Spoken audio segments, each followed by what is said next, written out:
You're listening to Journaling with PT.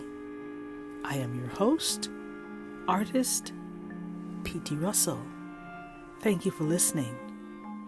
This is a podcast that highlights creative voices and emerging artists from all over the world. Please stay tuned as I interview filmmaker Paul Osborne. Enjoy.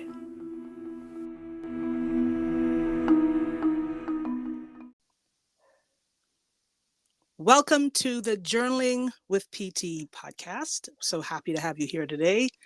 And I have a wonderful guest. Filmmaker Paul Osborne is joining us.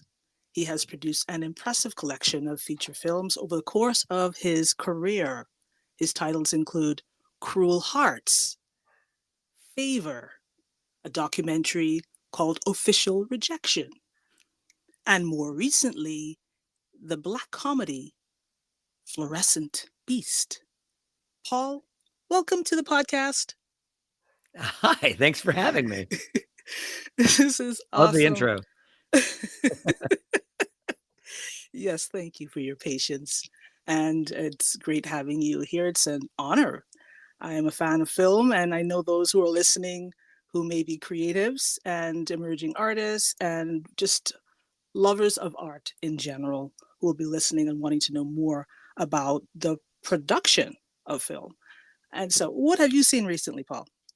What have I seen recently? Yeah. Well, I saw a couple of really good movies. I saw The Holdovers finally, which is I thought was pretty terrific, which just swept the Golden Globes. Well, not an entire sweep, but a pretty good, solid sweep. I saw American Fiction with Jeffrey Wright, which is terrific. I just seen a few good ones. I saw Are You There, God? It's Me, Margaret, which I was surprised at how good that film was, and no one's really talking about it for awards, but I mean, it's a really well-made, well-acted, unusually strong movie for a coming-of-age film. So yeah, I mean, I've seen a few good things recently, but it's award season. They're holding back all the really good stuff till now. So I'm in the Writers Guild, so I get all the screeners. So I'm kind of powering through them. I'm looking forward to seeing Poor Things, which is the new Emma Stone movie. I heard a lot about that. Yeah, which I'm in London right now and it opens here on Friday. So I'm hoping to catch it this weekend. Yeah, Emma Stone recently won a Golden Globe for Best Actress in a comedy musical, I believe the category was. Yeah, and so that's great. I've heard a lot of things. I haven't seen it yet, but looking forward to it most definitely. Fun fact, Patrick Day, who's been in 3 of my films, is also an acting coach, and he coached Emma Stone. Oh, isn't that something? Yeah. Wow, he's really good though. He is really good. He's Emma Stone good. I like that. He is an excellent actor from what I've seen. I agree. That's why I keep bringing him back. Yeah, I don't blame you. When you find gold, you stick with it. Well, it's funny. We're talking about Patrick Day. He's been acting for a long time. If you've ever seen Ernest Goes to Camp, yes, he's the main kid in Ernest Goes to Camp. Oh, so no way. Everybody watching, they go, wait, what? It's been recently released on, I think it's back on Disney Plus. So go check it out. Ernest Goes to Camp, Patrick Day. He's been acting since then. But I knew him socially. And then I was invited to the cast and crew screening of a film called Waiting for Ophelia that he's in. And I had never seen him on screen. And it's a really good movie, but he just blew my socks off. He's so strong in the film. I was like, oh my God, I know this, like, Gene Hackman level, Lee J. Cobb level actor just in my midst. Like, I'm like, I got to write something for him. So I was all like, I'm going to write something for you. And he was like, oh yeah, sure, kid. Like sure. Of course you are. And then we did, and I wrote something for him. So yeah. Yeah, I loved him in the films, and anyone who's listening, you have to check out the films. Okay, especially Favor. That's my favorite anyway. That's my personal favorite. I think did you see Favor on Prime? I saw Favor on Tubi actually. Okay, Favor's on Tubi. I think Cruel Hearts is also on Tubi. which is, I mean, if you don't mind a few ads, it's free. So free is always good. Yes. And I'm sure they will check it out. Who's listening? That'd be great. You don't want to miss out on the wonderful goodies in both films, at least that are readily available. Yeah. Awesome. So, Paul, can you recall when your passion for filmmaking began? Was there a defining moment, or Uh, Birth. I like that. Kind My of always goodness. knew. I always knew one. I mean, ever since I can remember, I wanted to be in the pictures, kid. But when I was younger, when I was really small, I wanted to be an actor Mm, because that's when you're little. That's who you see doing all the things, you mm-hmm, know. And when I got a little older, I realized, oh, actually, they're not just making this up as they go along. There, there's a script, and there's a director, and there's and the shots are being selected by someone that's not necessarily the actor. And so I realized that I wanted to be the one telling the story behind the camera. Pretty early on. Also, I sucked as an actor. oh, There's that. I Um, doubt that. well, yeah, you doubt it all you like. It's true. And I have I'm kind of brain is wired to write. I would, write all the Okay. time. So I'm like, well, this makes more sense. No, I auditioned for Danny in The Shining when I was a kid. I had Did you? How'd that yeah, go? yeah. Oh my goodness. If you see the documentary Filmworker, which is about Mhm. Liam Vitale, who was Kubrick's right hand man, um, he was he talks about going to Denver and interviewing, doing screen tests for all these kids for Danny because they wanted kids that were from the region. And I remember meeting him as a kid Wow.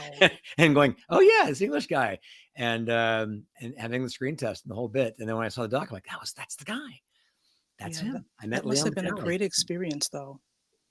Yeah, it's well, I mean, I totally botched the I No, it's botched it.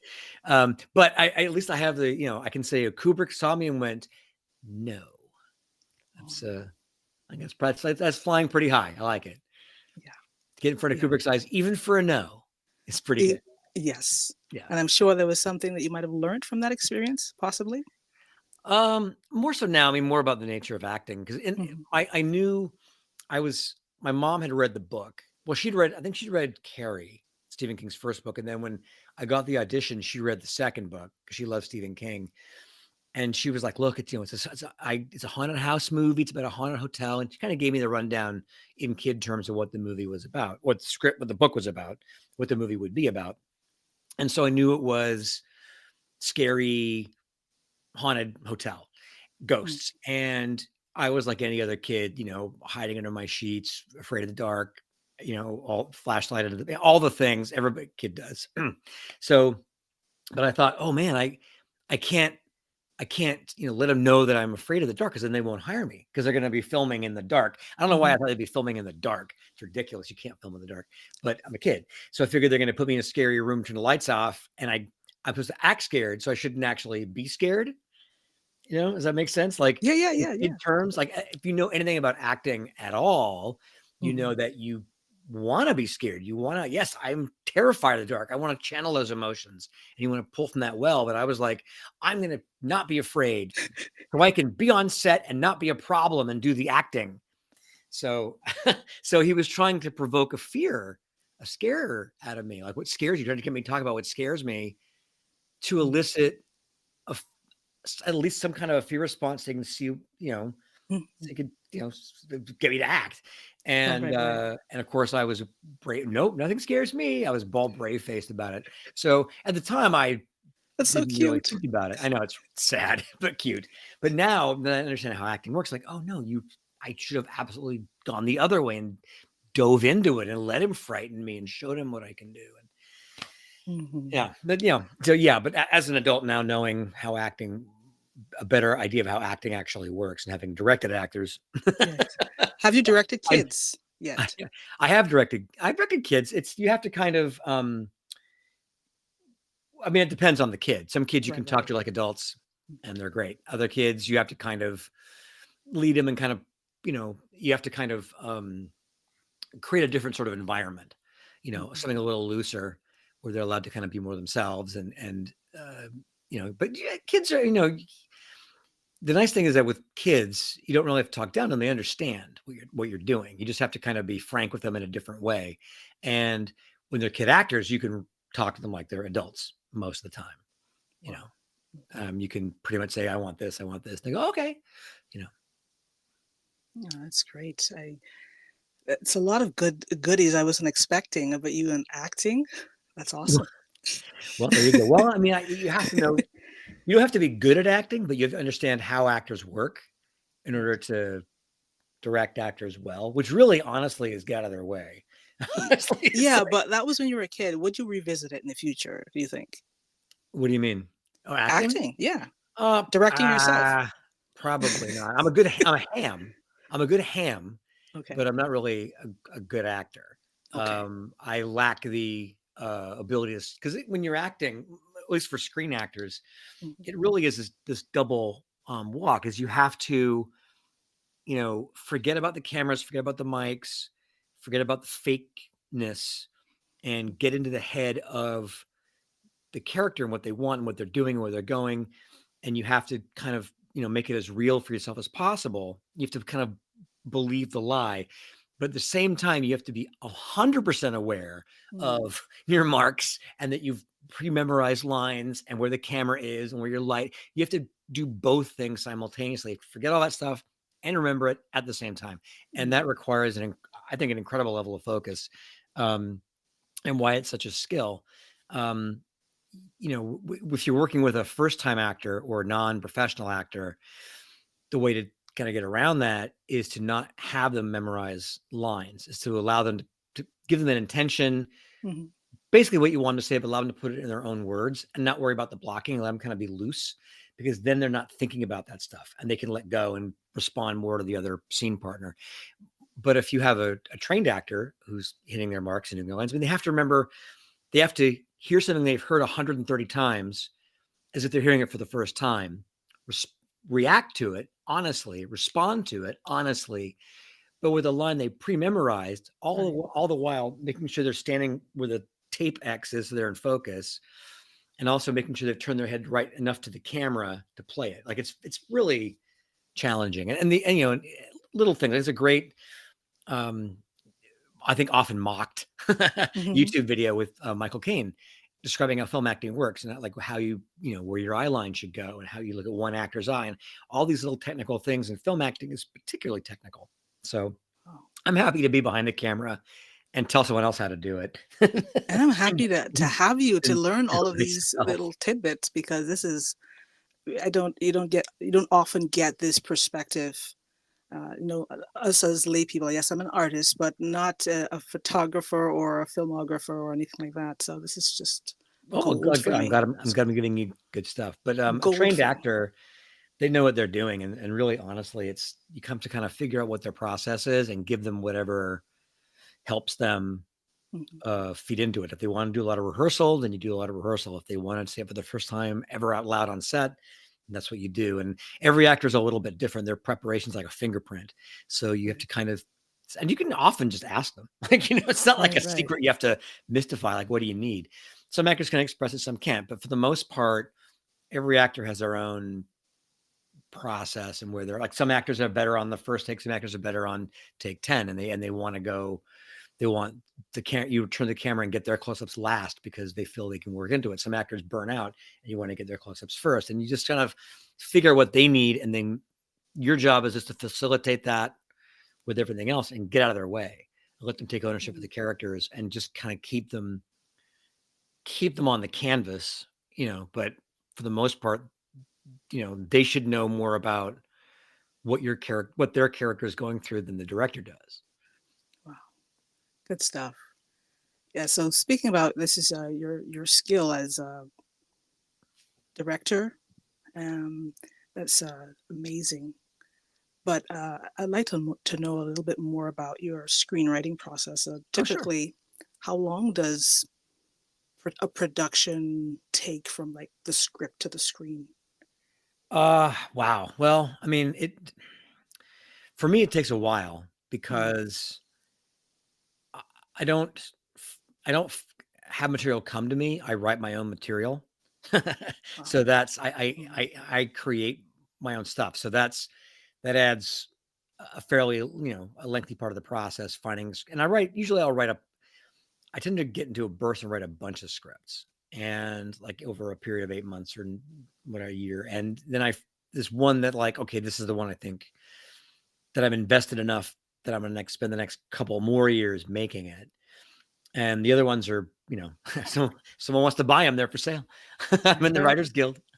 um, but the production can take a while, especially an independent production on a low budget. It's all me and my wife, who's my producing partner. It's all us. So it's conception, fundraising, setting it up, pre-production, production, post-production. Um, it can take a while. It can take a few years. Yeah, for sure. Mhm. So, and often we don't start the next one until the first one's at least as a movie completed, if not, in distribution. Because, once the film's done, there's, getting involved with the marketing and getting involved with, festivals and getting involved with seeking which on Fluorescent Beast is what we're doing right now. We're seeking distribution. We're talking to distributors and taking meetings and working how that's going to work. And then once we sign with them, then we have to prep deliverables and then go through that whole process. And then there's promoting it before it comes out. And all of this stuff takes up your bandwidth. So if we had a bigger company or more money, we could stack these a little bit better, but we don't. So it does take a little while to get them done. And it's actually, honestly, it's a bit frustrating to not be able Mhm. to make more movies more rapidly. Mhm. Um, I suppose if I didn't care about the quality of them, I could turn them out a lot faster, but I'm sitting here obsessing about things We for see too months. many of those ones. We don't need to see any more of those ones. I We just want to enjoy yours. I just Yours feel are like if it's top something that, notch. if I know it's not right, I gotta kind of keep going. Mhm. And when you're raising your own money, writing your own scripts, and there's no distributor lined up, you kind of don't have a, a deadline. And you always should set deadlines for yourself, but they're unfortunately they're mobile. They move when you don't when you don't have um, we don't have a firm release date. Yeah, and many listeners may not be familiar with what an independent film is and the disparity between that and a big budget film. Would you mind explaining a little bit more? Well, yeah, sure. So independent film simply means a film made outside of an established motion picture company, like a studio. So, and you'll find it bastardized a lot. I think in the early '90s, when Sundance took off, a bunch of up and coming. Well, it was the Weinsteins. They Mhm. were the ones who said, "Look, hey, we have this up and coming small mini studio, and we can make movies, but we can also acquire movies. And oh, look, it's a festival where all these smaller budget films are coming out, and we can acquire a bunch of them, and it's cheap to acquire. They're cheaply made, and and we can have them right away, and we can get them out into the world, and we can make a story out of the fact that we discovered this movie and use that to promote it. And that made Sundance a hit, and that created this indie feeding frenzy. Mhm. And the studios realized, oh, that's a great way to market films. So they started taking films that were less obviously commercial that they'd made, like awards type films, and they would premiere them in Sundance and call them indie. They're not actually indie. Indie literally means a film made independently of the established system. Right. So there's different kinds of indies. There are indie companies that are smaller and don't have a lot of don't have any ties to the big studios, or distribution is smaller or not lined up, and they'll go out with those. They'll make films on a regular basis, but they have a lot of money coming in. Or you have the more what I do, which is an actually independent filmmaker. I have a company, but we're not constantly churning out movies. Mhm. When we make a project, we go out and raise the money for that particular project. And we're raising it from sometimes from crowdfunding, sometimes from private investors or corporate investors. But we put together the money, and then we go and we make the film independently of Warner Brothers or Right, or right. the other big studios. Um, Right. Now, to be fair, there is some tie to the business at large, in that we use actors in the Screen Actors Guild in the union. We don't use non-union actors, so we are independent, but we're using an established organization to hire our actors through.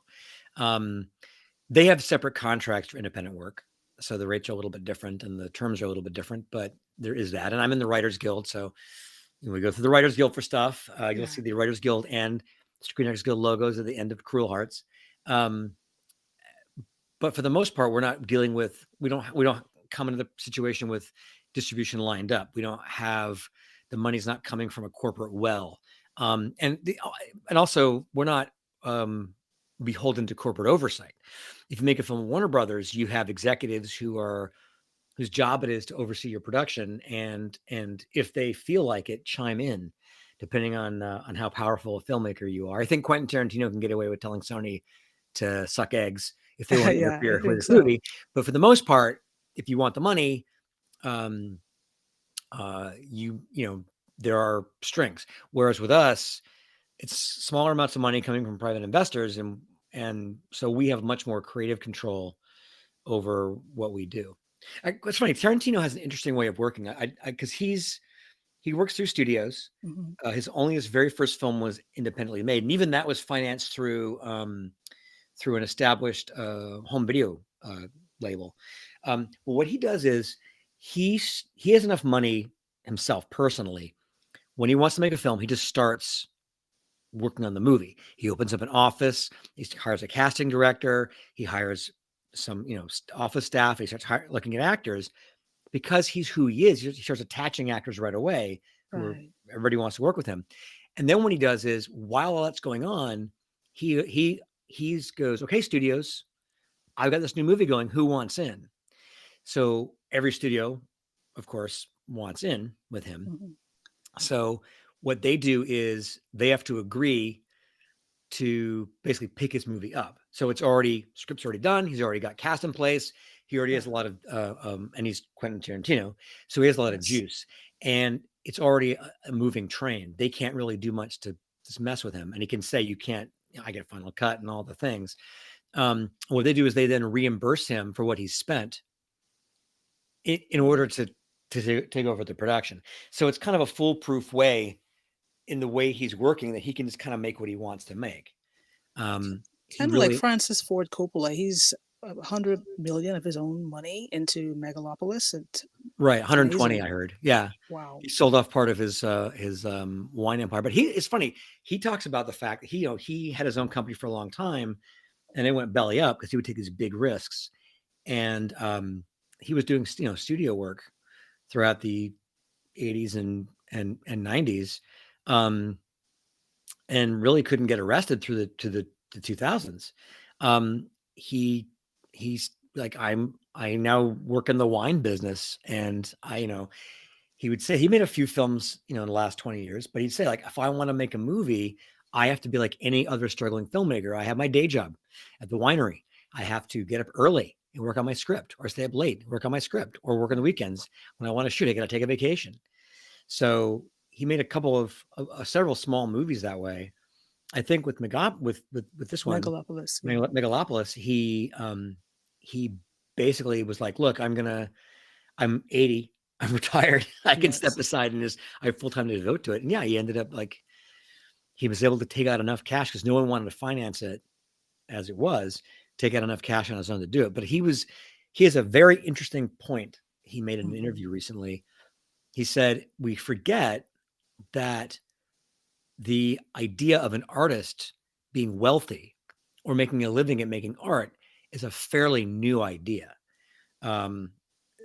Throughout history, artists were working in other trades and doing art on the side, or they had benefactors, patrons who would pay for them to live and while they created art. But they didn't make any money. They were just, their expenses were paid. They were usually broke and at the mercy of either charity or finding spare time. And it's really only a recent phenomenon that suddenly artists are or can be wealthy or make a living, and it's still only really a minority that do that. And that was an interesting point. And he said, so like Yes. I was able to do it for a while, but now I can't. So now now I have a day job because I want to make the films I want to make. Yeah, that is something. And It's pretty with, wild. yes, it is. And with you, how do you fully harness your creativity despite the apparent limitations? You mean in terms of the movies I make, or Yes, yes. In the terms of movies you make, that you write. limitations for my movies are mostly defined by budget because I can kind of do Okay. whatever I want. Okay. I don't have corporate oversight. Um, the but I have a day job. I write for TV. I Yeah. work for Paramount CBS. And so I'm able to, under the corporate umbrella. So I'm able to make a living, which is great. I'm able to make a living doing something creative. I'm very, very lucky. Um, Awesome. but I don't consider that necessarily art. I think there's an art to it, and I put as much, creative into it as I can. But it's fairly handcuffed what I do. Hmm. So when I make my own stuff, I'm, I'm like, what story do I want to tell? What's interesting me, and I get in there and I just do it. And I don't really have, I mean, I'm not to say like I have Final Cut. I do. That's not to say I don't listen to people. Like, Right. you definitely, I think it's a fool that shows the film to 10 people and all 10 say, this doesn't work. And you ignore them and go, Final Cut. I think that's silly. Um, I work with a lot of collaborators who have a big impact on the films, and have a lot of, mine's the final stamp of yes or no. But a lot of the ideas you're seeing, with regards to the cut, with regards to performance, they're not all coming from me. They're coming from team of artists I work with: actors, producers, cinematographers, production designers. Everybody, all the way down. Yeah. So with your writing process, is there a pre-visualization that you do, or how Uh, does that work for you um, particularly? Usually there's a nugget of an idea, something small, and my mind will wander and it will very quickly grow to something. And I go, oh, this is kind of interesting. And I'll usually get passionate about it enough to start putting words down. It's really that simple and dumb.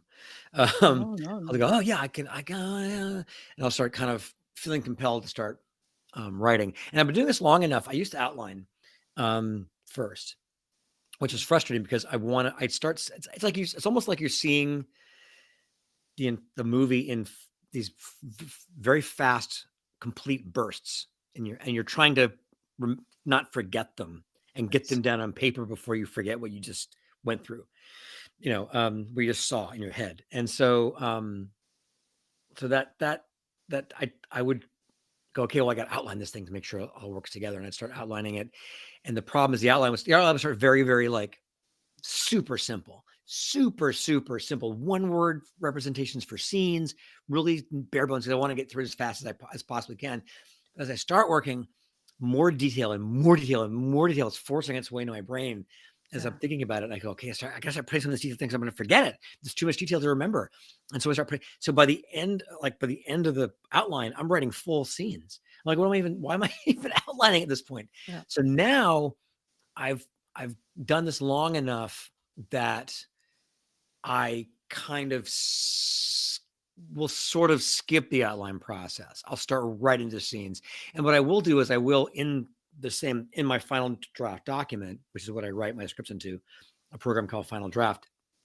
I will have single line representations for scenes before or after the scene I'm working on, because that in a way becomes an outline. I remember this, remember this, remember this, remember this. Or I'll write fragments. So it's pieces of outline do end up in the script that I eventually replace with full scenes, but it usually comes to me in such a lightning burst that I'm just like, I just get the scene out. Just get the scene out how it is. Right. It's always easier to revise than it is to miss the inspired moment. And a lot of writers talk about what they call a vomit draft, which Yes. applies to me too. And me as So well. yeah. So I will write. Yeah. So like you write as fast as you get it out of your head as fast as you can, because it's much easier once you've caught it on paper. You can look at it and go, okay, this doesn't work. I can change this, or I can, this dialogue is rough, or this scene doesn't, I needs to come at it this way. And it's much easier to go in and revise, fix once you've got something you're already down. So yeah, the vomit draft, I tend to write, I aim for 10 pages a day. So Wow, that's a lot. yeah, it's a lot, but I'll knock it out. So 100-page script, that's usually about 10 days. And I'm a parent, so it slows down on the weekends. But Hmm. but 10 Yes, days, I naturally. try for it. I try for it, and I always hit it. But then so let's say within 2 weeks I've got a first draft. And then usually I will put it aside, put it away for a couple months and Mm. let it get out of my head. So when I return to it, I'm responding to what I wrote and not what I'm still thinking. I'm not where my head's at in my brain. I'm thinking about what I actually put on paper and come at it fresh. Um, that's kind of Mm. been my process. Makes So, sense. first draft. So from first draft to final draft can take, it depends how long the rewriting process is. The rewriting process is much slower, just because I really do go through and try to fine tooth comb everything. Right. I have a friend who's a very good writer, and but he tends to do something he writes a rough draft, very rough, and he sends that out to people for feedback, Wow. and then revises and sends it out again, revises and sends it out again. And I'm like, I don't I don't see the benefit in that, because I'm telling him things he knows. I'm finding mistakes he knows are already there. I'm like, I want the feedback of other people, to me, should be looking for things I can't see. If I see Mm. it and I know that's not right, not working the best that it can, it's clunky or whatever, or this not clear. I feel like I should get as far as I can along before anybody else sees it. Yeah, that could be So, and pretty then yeah, demoralizing as well, just sending it out and getting all this. right. So a lot of times what'll happen is I'll send a script out and it'll either be like, I like it, I don't, based on the subject matter. It won't be like, oh, this is really a mess, or this isn't clear. Like, it's usually very clear. And there'll be a couple of minor tweaks, but otherwise it's usually like, I like it, I don't. It's very blanket. Like, you wrote this really tight, sharp thing about a subject I hate, or something stupid. There's no saving it. It usually goes back to the core idea, whether it works or not. But I tend to really, because you can read it and see what's wrong with it. Yeah. I can, and I want to get all of that out before anybody else sees it. But then there is a round where it goes to the people and they respond to it and they say, yes, this works, or no, this is trash, or Yeah. or this isn't interesting, or this And is interesting. And there'll be off some fixes, but yeah, that's yeah, kind of the process. that's that is something you have to be very patient, obviously, in the writing process. Very I mean, that's patient. yeah, I think so. I think Mhm. it's funny that patience and editing, film editing, both have kind of a similar vibe to them, in that it's sort of about, it's like 10% talent, but 99%, 90% endurance. You know, being Yeah. able to stick with it over and over and go through it and go through it and go through it and go through it and refine, and not take out its spontaneity, and keep reading it with eyes, or seeing it with eyes if you're film editing, um, as if you're seeing it for the first time. Trying to forget what's about to happen. Does it work? Does the surprise work? Does this, is this clear? Do we need more information, less information? Do we understand what's happening? Those things, when you've read it so many times, being able to really sit back and read it again fresh, in a way that, as if you've never read it before, because your audience will only probably see it once, maybe twice. If you're lucky, a Right. bunch. But even so, their response to it the first time is what's going to make or break their experience. Yes, and I know that a lot of people anywhere in the movie industry are inundated with scripts, because it seems like everyone's writing a screenplay. Oh yeah, What about you? Are you inundated with it as well? yeah, yeah. Sometimes I get a lot of like, "Can you read my script?" It's funny in LA. The whole thing is, anybody you see, just say, "How's that script going?" They always have an answer, no matter who it is. Everyone. 100% of people have a script going. I, But yeah. So I on my website it says we do not accept unsolicited material because I don't want to read your script. And I do have a couple of actually friends of mine that've read them. I do read them for friends, and I have a couple sitting in my inbox. I'm like, I have to read them at some point, always, always, and then I'm like weeks behind. But it's just it's yeah, tough, and it's also you have to when you read someone's script, you have to see what do they want, because are they looking for feedback? right. Like some like they always say they are, but some people are actually like, I'm early in the process. I'm still working on this. I want feedback for reals. I'm Yeah. still tearing it. I'm still willing to rip up the roots if it's not working. Work Other on your people, screenplay before you pass it onto the bathroom well, stall. no, but like other people are like they feel it's done and they want to show it off and they want you to read it, or they want you to read it because they think you might be interested in working on it, or they think you can pass it to somebody, and that's a very different experience. I don't tend to do those because I'm not probably, unless I'm being offered something, I'm not going to read it to direct. I'm not just going to assume, or and if it's I don't, who am I going to pass it to that I wouldn't like pass them if they say specifically like, hey, can you read this to see if any actors might think it's good? That's something different. But if it's just to show it off, like, why am I Yeah. reading it? Make the movie and let me see it. But it just depends, and same with watching people's cuts in movies. The big thing I get more than people's scripts is people who aren't in the business. When you run into them at Christmas time, or you're visiting someone who's not in the business's house and they have their friends over, and oh, this is you're a writer. Oh, I have a great idea for a movie. Yeah, It's yeah. the idea. And Mhm. they like, and they feel like I'm going to give you this idea. You should make a movie about this. Usually it involves whatever their work is. It's usually a Right. workplace thing. I work in a dentist's office. I think a movie about a dentist's office would be amazing. I think the drama of the dental assistants, like that, seriously, like they always have an idea and they always feel like they're doing you a solid by giving it to you because you have no ideas of your own, clearly. And I Oh, always say, I listen. I listen. I go, great. I go, you should write that. They're yeah, like, yeah. wow, no, but you're the writer. And I go, well, you should. If I can do it, anybody can do it. And there's plenty of books on how to write screenplays. Lots of free software. Go for it. And so, how do you determine what makes a cut? Like into like if you have all of these ideas and then you're Hmm. writing screenplays, how do you decide which one you're going to film? Usually it's whatever one sparks. Like Mm. it's just like I go, like this is in my head, and I gotta really, I'm gonna spend the next 2-3 years telling this story. Like that's really what it is. It just depends, but yeah, I mean, it really has to do with that, which something that you can't stop thinking about. You have to do more than fall in love with it. You have to want to be in a relationship with it for a long period of time. Like Um, Favor, like my favor, like favorite. seriously, favor is emotionally based Mm. on an experience I had on Facebook, where this guy that I knew in high school found me and friended me. I think a lot of people have that experience where if you're older than social media, people you fell out of touch with suddenly are back in your lives again.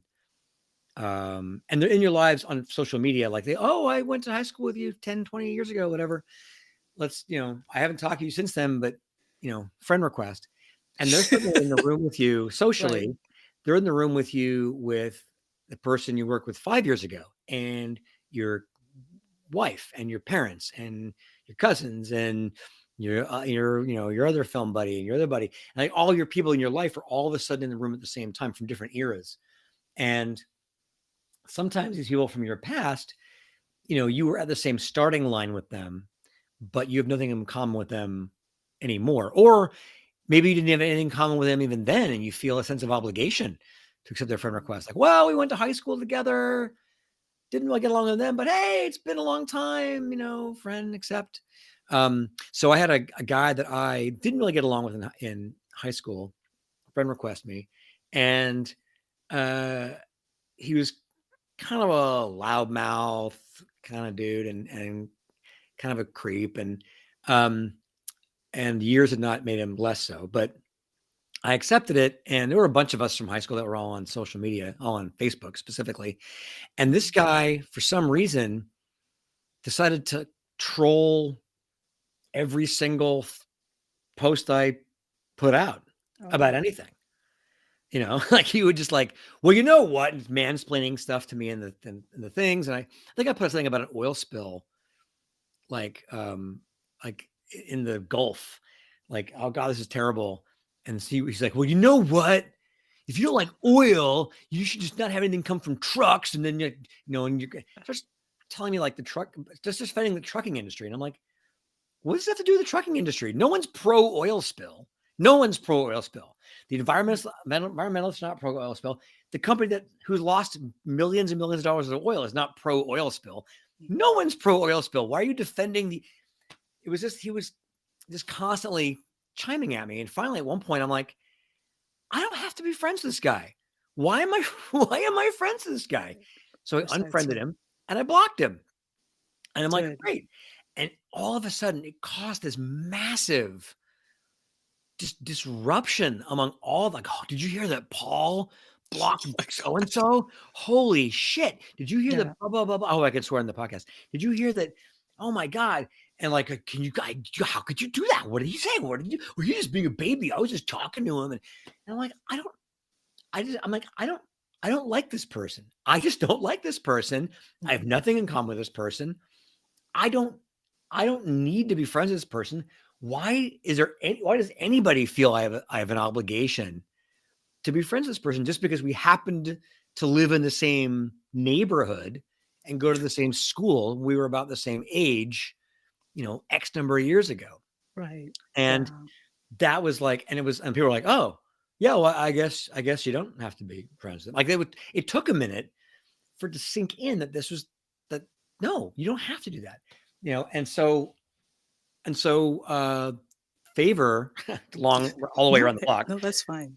Favor is based on that emotion in me that of feeling guilty for blocking this person, feeling I had this obligation, then realizing that I don't. There's really no reason that we need to talk to each other at all.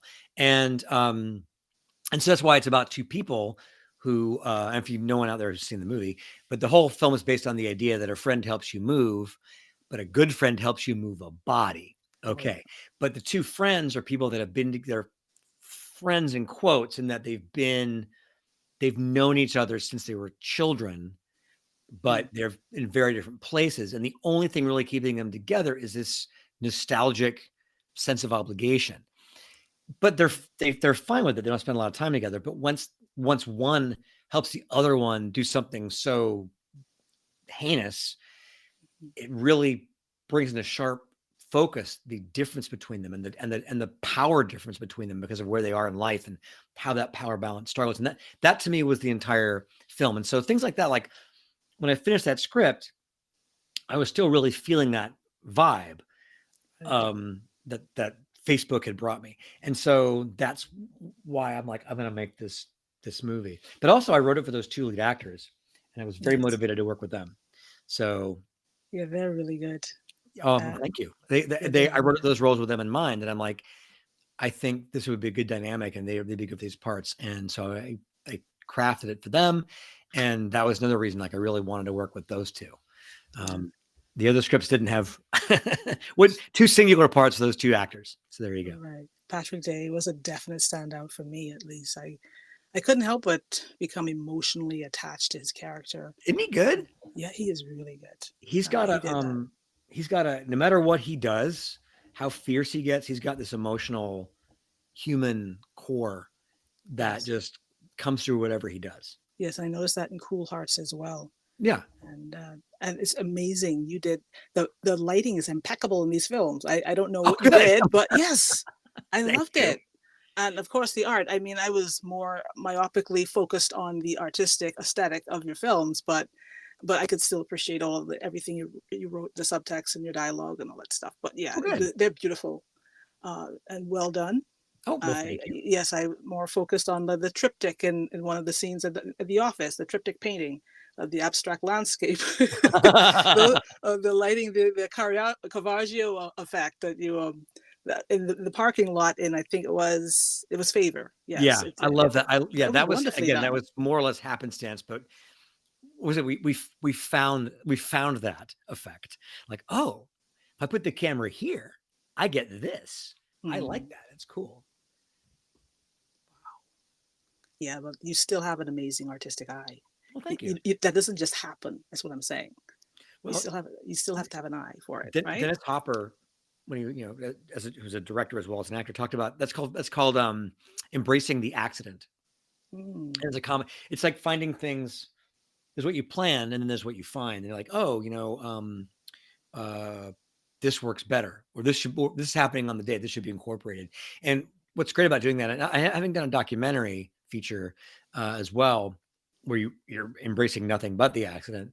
Um, it's very useful to kind of learn how to do that. And you plan, but you also can plan tightly, but like let go of your plan lightly if something better comes up. Like, you know, there was in Fluorescent Beast, there's a scene that takes place in front of a fireplace and in a hotel lobby, and it was originally written to be shot at the pool outside at night, and we were lit for it. We were going to shoot it, and it started raining, and we had to Mm. pull the equipment very quickly, and that was our night to shoot. We're like, oh, we gotta film this. So we literally looked around the hotel that we were shooting in and said, well, the lobby will work.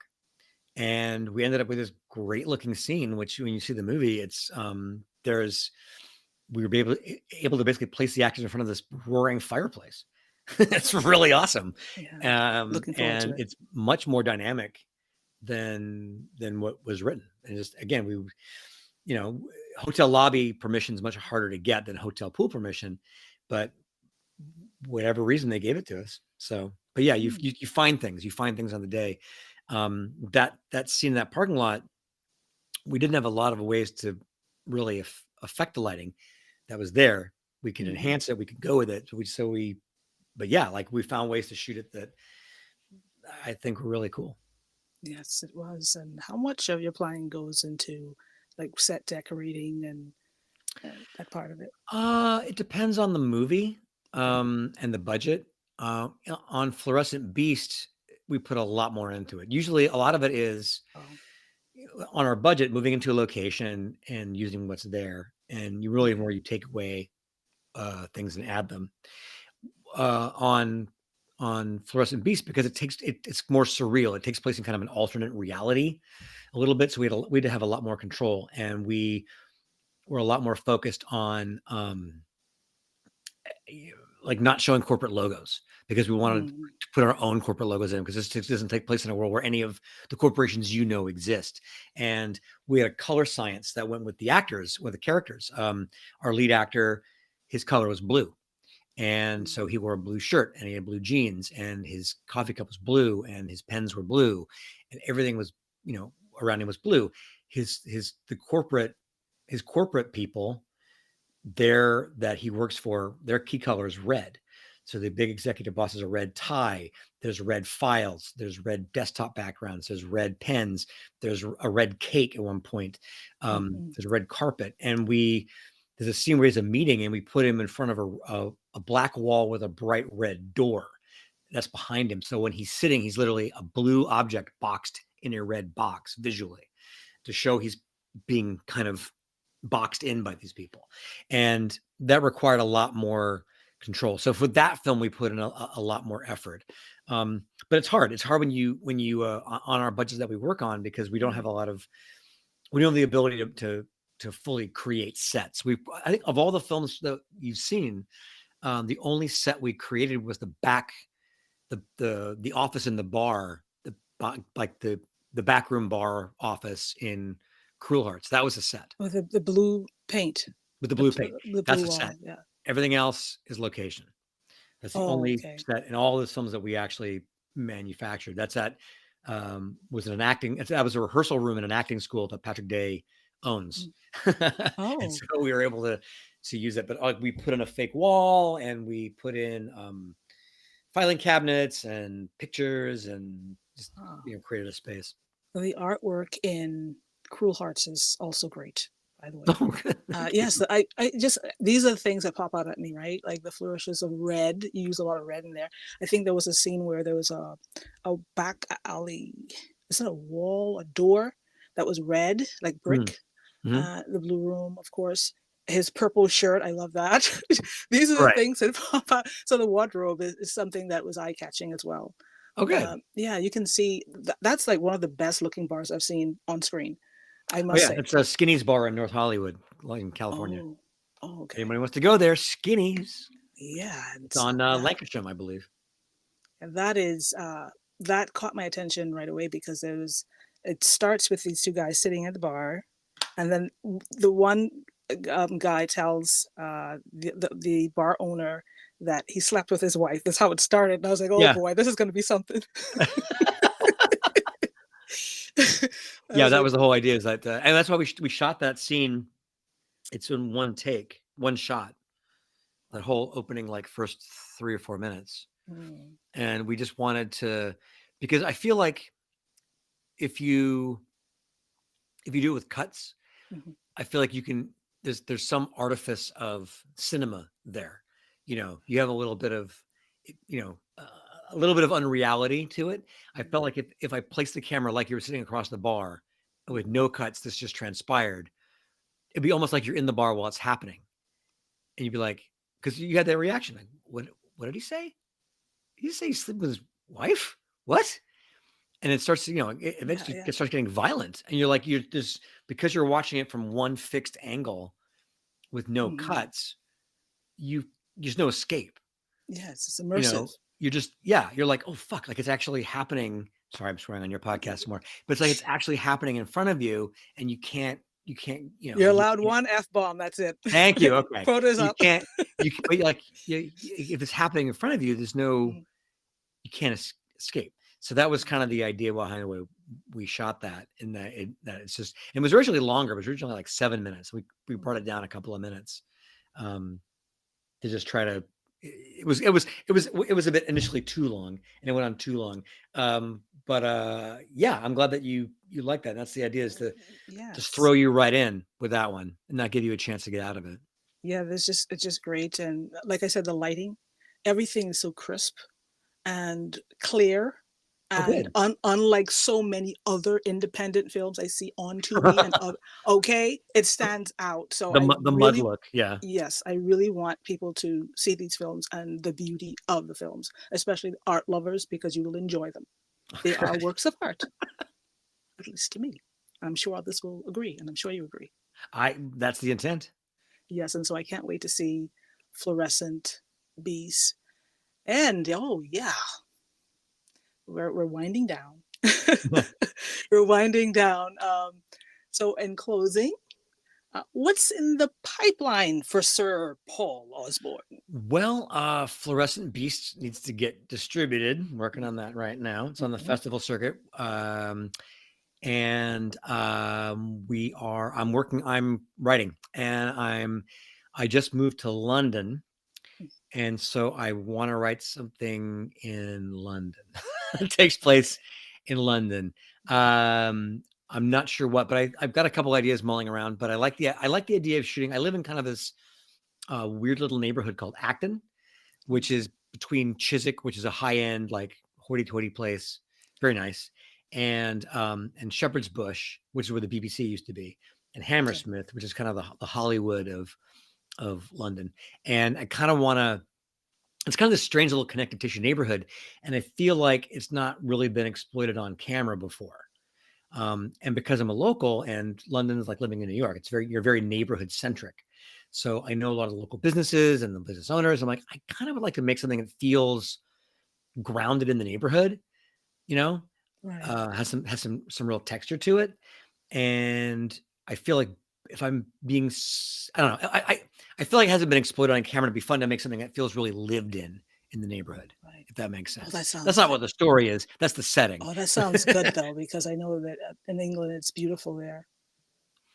Yeah, it's just, well, it's just, I mean, to my American eye, it's everywhere you go. It's like, oh my God, Hmm. this thing's there's a restaurant in Chiswick, like 20-minute walk from here. That's like going to be 500 years old in a couple of years.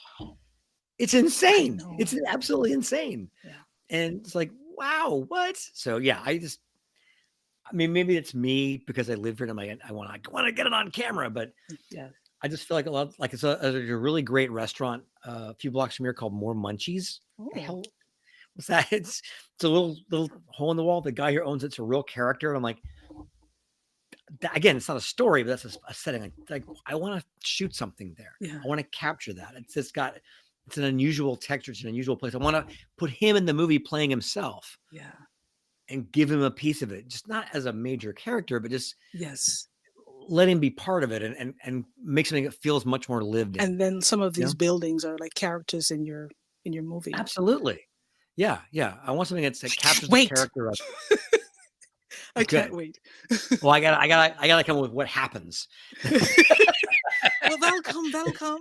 Maybe you'll have a fever dream like James Cameron or something. We'll see. I would love to have a fever dream like James Cameron. But you never know what's going to happen, right? We don't know. No, it comes out of my butt. Yeah. Or my head, somewhere if this comes out of me. So we'll see. And where can folks find you, Paul? You can find me on all the socials. I'm Paul Makes Movies on everything. So I'm on Twitter. Yes, I still call it Twitter. I'm on Facebook. I'm on Instagram as Paul Makes Movies. I'm on Blue Sky as Paul Makes Movies. I'm on Threads as Paul Makes Movies. Our website is conspicuouspictures.com. And if you go there, you can find access to where all the films are, links to everything, including where Fluorescent Beast's screenings will be. We just put the new one up there yesterday. It's screening in San Francisco next month. And yeah, that's where I'm at. That is great. And it was an absolute pleasure having you on the podcast. Oh, thank you so much. Today. It was great doing it. Thank you for having me. It's so much fun. And I would love to have you back. We can do something. I would love to come. We can maybe do some Hitchcock or something, top 5 Hitchcock, or maybe a deep dive into Psycho or The Birds. I don't know, something. I'm always up for something like that. If it's a movie, I never don't want to talk about movies. Yeah. It's disgusting. We can do that in the interim until we wait for this new project. Okay. And then the distribution, all the good stuff. Excellent. Okay. Awesome. All the best. Thank you so much.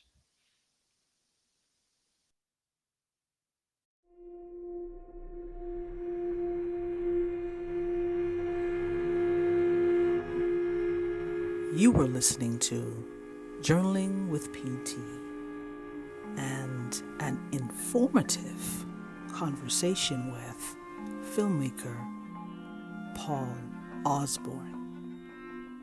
His information is in the show notes. Check him out on the internet at conspicuouspictures.com. Follow the podcast.